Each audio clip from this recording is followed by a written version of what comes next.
श्री स्वामी समर्थ, जय जय स्वामी समर्थ, श्री स्वामी समर्थ, जय जय स्वामी समर्थ. श्री स्वामी समर्थ महाराजांच्या नामस्मरणाने आजच्या व्हिडिओला सुरुवात करूया. शुभ दुपार तुम्हा सगळ्यांना. कसे आहात तुम्ही सगळे? आशा व्यक्त करते स्वस्त असाल, मस्त असाल, स्वामींच्या सेवेमध्ये रममाण असाल.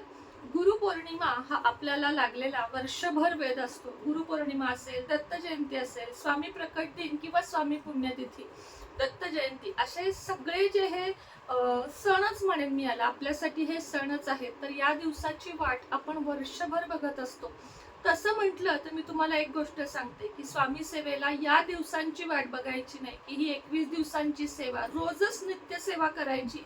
म्हणजे मनामध्ये आपल्या असं राहत नाही की मी सेवाच केली नाही, आता हे 20 दिवस तरी करूया, हो किंवा नाही हो. मी जर रोजच सेवा करते तर माझ्या मनामध्ये हा संभ्रमच येणार नाही की माझ्याकडून सेवा घडली नाही.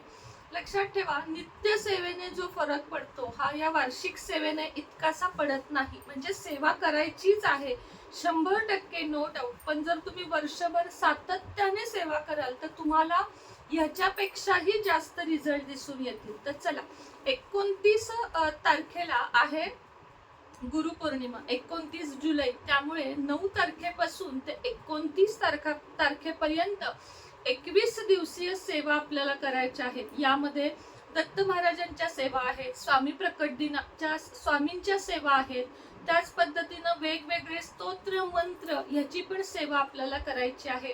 त्यातलंच एक स्तोत्र तुमच्या बरोबर मी आज शेअर करणार आहे, ते म्हणजे घोर कष्टोद्धारण स्तोत्र. या सेवेचे लाभ केवळ 3 दिवसात सुद्धा मला आलेले आहेत. जेव्हा जास्तच चिंतेत आपण असतो किंवा एखादं कष्ट असं आहे आपल्या आयुष्यातलं, मानसिक शारीरिक, की ते सहनच होत नाहीये, म्हणजे ह्याच्यापेक्षा नसलेलं बरं असं जेव्हा तुम्हाला वाटतं, तेव्हा महाराजांच्या सेवेतलं दत्त महाराजांच्या एक स्तोत्र उचलायचं, ते म्हणजे घोर कष्टोद्धारण स्तोत्र. याचे जर तुम्ही फायदे बघाल तर पहिल्या दिवशी तुम्हाला ते वाचताना, हे स्तोत्र वाचताना थोडीशी निगेटिव्हिटी जाणवेल, झोप येईल, जांभया येतील, रडू येईल, सगळं काही वेगळं वेगळं आठवत जाईल, नको नको ते दृश्य डोळ्यासमोर येतील. पण ह्याच्यातून पण घाबरायचं नाही, कारण आपल्या शरीरात जेवढी काही निगेटिव्ह ऊर्जा असते, निगेटिव्ह लोकांनी लावलेली नजर असते, ह्या सगळ्या गोष्टी घोर कष्टोद्धारण स्तोत्राने हळूहळू बाहेर पडतात. आणि जेव्हा 3 दिवसाच्या वरती ही सेवा होते, म्हणजे 7 दिवसाची, 21 दिवसाची ही सेवा जेव्हा आपण करतो ना, तेव्हा आपल्या आयुष्यातली सगळी निगेटिव्हिटी बाहेर पडते. मग म्हणून फक्त ही सेवा 21 दिवस करायची का? तर नाही, पण ही आता 21 दिवसाचं अनुष्ठान मी तुम्हाला सांगणार आहे, जे गुरुपौर्णिमेचं औचित्य साधून आपल्या सर्व स्वामी आणि दत्त भक्तांना करायचं आहे. कसं करायचं त्याची माहिती आपण अगदी थोडक्यात बघूया. सगळ्यात आधी सेवा म्हणलं की बायका घाबरतात नियमांना. तर लक्षात घ्या, घोर कष्टोद्धारण स्तोत्र जेव्हा तुम्ही संकल्पयुक्त करणार आहात तेव्हा एकच नियम पाळायचा की तुम्ही स्वतः मांसाहार करायचा नाही. आणि मला 100% खात्री आहे की आपले सगळे स्वामी भक्त स्वतःच्या जिभेवर संयम असलेले आहेत. मी असं नाही म्हणत तुम्हाला की तुम्ही घरच्यांना करून देऊ नका, पण केवळ तुम्हाला हे पाळायचं आहे. पहाटे किंवा सकाळी लवकर सेवा करून घ्यायची आणि त्यानंतर मग घरच्यांचे चोचले जे असतात ना हे मांसाहाराचे, ते तुम्ही अवश्य पुरवा. किंवा अगदी तुम्ही टिफिन सर्व्हिस, मला कारण असे कमेंट येतात की ताई आम्ही टिफिन सर्व्हिस पुरवतो आणि आम्हाला मांसाहार द्यावाच लागतो, काही हरकत नाहीये. पण एक तर करू शकता ना तुम्ही की पहाटे उठावं, 6-5:30 ला उठावं, डोक्यावरून स्नान करावं, सेवा आधी उरकून घ्यावं आणि मग नित्य कर्माला लागावं, जे तुमच्या कर्मात आहे की तुम्हाला मांसाहार शिजवावा लागतो. हे सुद्धा आपले जुने कर्म परत येतात बरं का, जेव्हा आपण मांसाहारी आयुष्य जन्मात करतो किंवा शिजवतो, हे सुद्धा आपण कुठले तरी कर्म फेडायला आलो असतो. तर माझ्याकडे हे आहे का, मला हे करावं लागतं का? तर नाही करत. माझे कुठंतरी बाकीचे कर्म नक्कीच मी भोगलेले आहेत, पण मांसाहार ज्या अर्थी मी करत नाही त्या अर्थी 1% तरी माझे कर्म गेले चांगले असतील असं मला वाटतं. तर सकाळी उठायचं, मांसाहार नंतर तुम्हाला करायचाच असेल, शिजवायचा तुम्ही स्वतः, नाही तर करू शकता. दुसरा नियम, ब्रह्मचर्य पाळावं लागेल का? नाही. घोर कष्टोद्धारण स्तोत्र आणि ब्रह्मचर्य ह्याचा संबंध नाही, पण पाळू शकत असाल अतिउत्तम. पण 21 दिवस आहेत त्यामुळे सगळ्यांना हे नियम जमणार नाहीत, कारण घरातली लोक ऐकणार नाहीत. तुम्ही मस्त पाळाल तर ब्रह्मचर्याचा नियम नाही. लोकांच्या घरचं हॉटेल मधलं खाऊ शकता का? हो, खाऊ शकता, पण स्वतः तुम्ही शाकाहार करावा, बाकी कुठली अट नाहीये. वेळेचं बंधन आहे की आज जर सकाळी केलं तर 21 दिवस सकाळी करायचं आहे, आज संध्याकाळी केलं तर 21 दिवस संध्याकाळी करायचं. तर दुपारी समजा तुम्ही तो स्वयंपाक केला तर संध्याकाळी तुम्ही साधी आंघोळ करा, डोक्यावरून नाही केली तरी चालेल, आणि तुम्ही शुद्ध होऊन सेवेला बसा. आणि यातलं काहीच जमत नाही ताई आम्हाला, मला स्वतःलाही खावं लागतं आणि मला करावंही लागतं, त्यांनी सेवा, या सेवा करू नका, दुसऱ्याची कार सेवा आहेत. मग आता तुम्हाला नियम कळले असतील.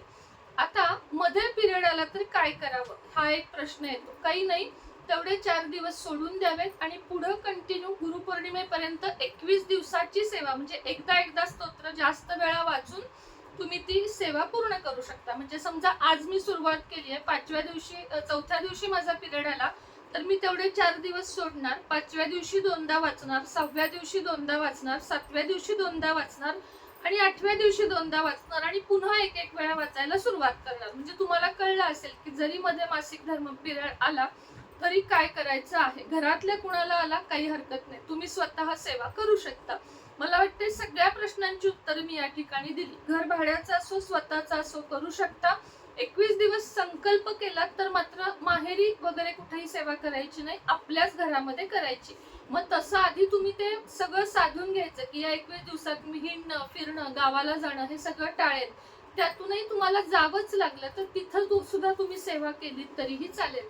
सकाळी उठायचं आहे, सगळे अंघोळ देवपूजा हे सगळं करायचं आहे, देवापुढे एक निरंजन उदबत्ती लावायची आहे, दत्त महाराजांना केळाचा खडीसाखरेचा कुठलाही एक नैवेद्य दाखवायचा आहे आणि हातामध्ये पाणी घ्यायचं आहे, अक्षता घ्यायचं आहे, फूल घ्यायचं आहे.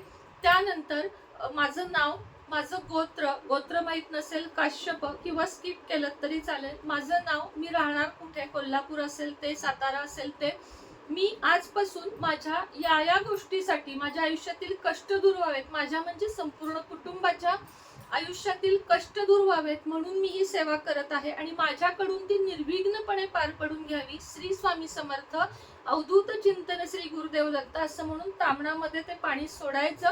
हे पाणी नंतर झाडाला घालायचं आणि त्यानंतर दिवा उदबत्ती फुलं वगैरे सगळं वाहून सेवेला सुरुवात करायची. एकदा घोरकष्टोद्धारण स्तोत्र वाचायचं, फक्त एकदा. खूप सोपी सेवा आहे, एकदाच वाचायचं. महाराजांजवळ, दत्त महाराजांजवळ प्रार्थना करायची की आमचं संकट दूर होऊ दे. कुठलीही पूजा मांडण्याची गरज नाही, फक्त देवघरासमोर बसून ही सेवा तुम्ही करू शकता.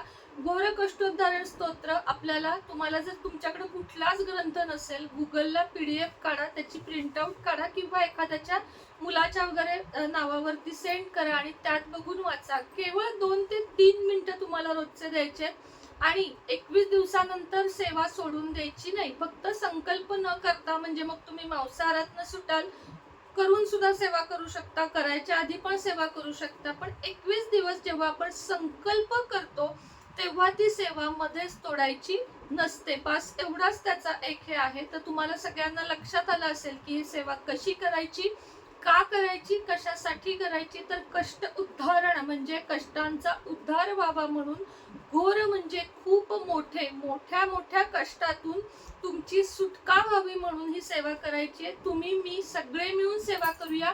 9 तारखेच्या आधी तुमचा जर तुम्हाला माहिती आहे मध्ये पिरियड येणार आहे तर आत्तापासून म्हणजे उद्या सकाळपासून सुरुवात करा, म्हणजे सेवा पूर्ण होईल. 21 दिवसानंतर सुद्धा कंटिन्यू सेवा करायची. मग तुम्ही कधी कुठे केव्हाही करू शकता. ऑफिसला चाललाय, पटकन PDF काढायची, वाचायचं. ऑफिसमध्ये लंच ब्रेक आहे, वाचू शकता. जाता येताच्या ट्रॅव्हलिंग मध्ये वाचू शकता. रात्री झोपताना मोबाईलवर तुम्ही PDF काढून बेडवर बसून सुद्धा वाचू शकता. नियम एकच की रोजच्या रोज वाचायचं. त्याच्यानंतर जर तुम्ही घरात असाल, तुम्हाला वेळ असेल, महाराजांची एक जपमाळ म्हणजे श्री स्वामी समर्थ महाराज किंवा श्री गुरुदेव दत्त या मंत्राची एक जपमाळ करायची. मनोभावे नमस्कार करायचा, कर्म चांगलं ठेवायचे, कष्ट करायचे, कोणाचं मन दुखवायचं नाही, कोणाला त्रास होईल असं वागायचं नाही. तुमची सगळ्या कष्टातून सुटका होईल. आणि दुसरी गोष्ट म्हणजे तुम्हाला तुमचे चुकीचे प्रारब्ध जे असतात, तुमचे माझे सगळ्यांचे, मागच्या जन्मी आपण काय केले किंवा या जन्मात कळत न कळत केलेल्या चुकांचं जे पाप आपल्या माथी असतं त्याची तीव्रता कमी होईल. पापातून सुटका कधीच होत नाही, त्याची तीव्रता कमी होण्यास आपल्याला मदत होईल. तर व्हिडिओ समजला असेलच तुम्हाला, त्यातूनही काही प्रश्न असतील तर कमेंट बॉक्समध्ये विचारा आणि नक्की सगळ्यांनी सेवा करा. श्री